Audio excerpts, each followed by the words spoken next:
As the co-founder of Web3 investment firm Rarestone Capital, Charles Reed is intimately familiar with the crypto market's topsy-turvy nature, the euphoric highs and crippling lows that regularly spawn both eulogies and obituaries.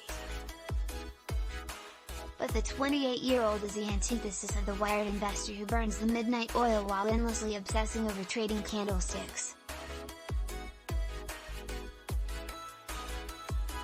A father of three, the quiet-spoken Englishman says the secret to his success is keeping a level head and striving for balance.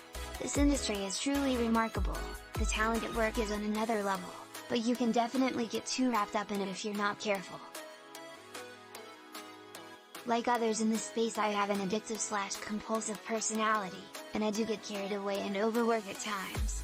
But I make a point of decompressing. For me, the best way to do that is by traveling. I find it hard to think about crypto when I have my music on and I'm moving around the world taking it in.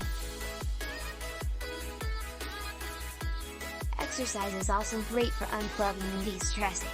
Rarestone, which began life as an accelerator before evolving into a focused investment vehicle, has financed close to 100 projects since launching 5 years ago. Reed started the company with longtime pal Cameron Maratap, ex-head of strategy at Korean blockchain startup Blocko, and most of their investments to date have been in DeFi, GameFi and NFT ventures. Reed also sits on the advisory panel of several crypto startups like Caduceus, a blockchain dedicated to metaverse development. But how did he get involved in crypto in the first place? Gaming was my first passion, so it's been really cool to see blockchain games and tokenized digital commodities come to the fore. My involvement in the industry obviously predates that whole movement.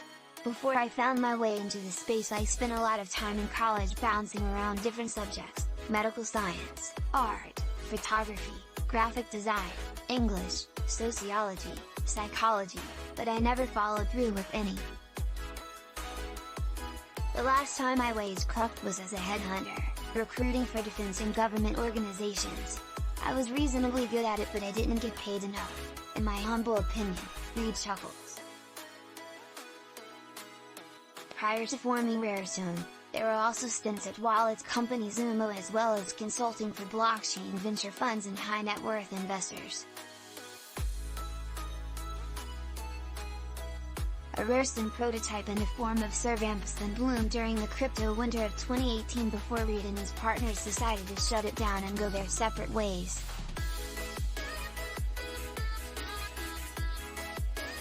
Rarestone really flourished at the start of the DeFi summer of 2020, and we were exceptionally well positioned by that point. DeFi summer seems like a lifetime ago. But as frothy market conditions gave way to bearish sentiment amid the Terra crash, an energy crisis and creeping inflation, Reed says those who are in it for the right reasons simply put their heads down and kept working. The pump and dump and spray and pray merchants will always do their thing. Some will have phenomenal success while others will spectacularly crash and burn, but I'm more interested in longevity. The talented and driven teams who are constantly working to improve the industry and make it safer, stronger and more user-friendly.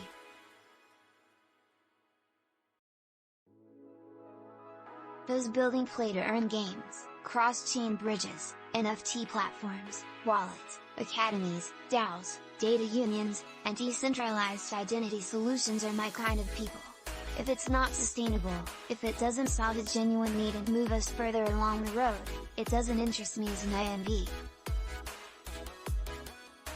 Twitter boss Jack Dorsey's Block Incorporated, meanwhile, saw net profit soar by 29% in the same quarter.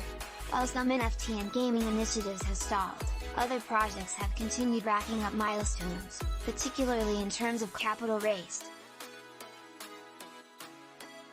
A new report from Messari shows that the crypto sector has raised $3 billion so far this year, outpacing 2021 with several months still to go.